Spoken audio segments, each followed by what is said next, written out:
En aquell temps, Jesús parlà així.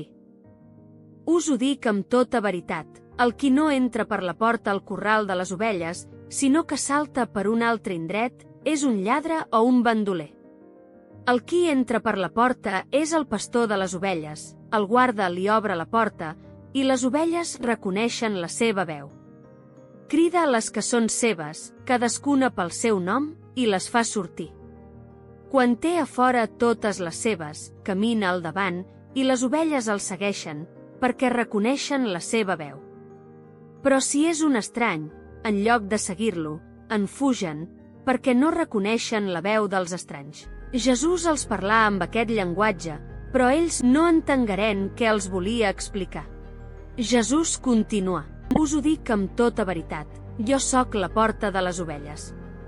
Tots els qui havien vingut abans que jo eren lladres o bandolers, però les ovelles no en feien cas.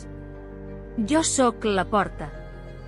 Els qui entrin passant per mi se salvaran de tot perill, podran entrar i sortir lliurement i trobaran pasturatges.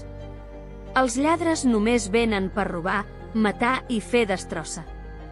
Jo he vingut perquè les ovelles tinguin vida i en tinguin a desdir.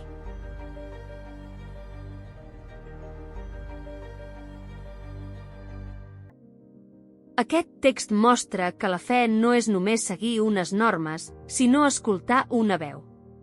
Jesús no força, crida. Jesús no només indica el camí, és la porta.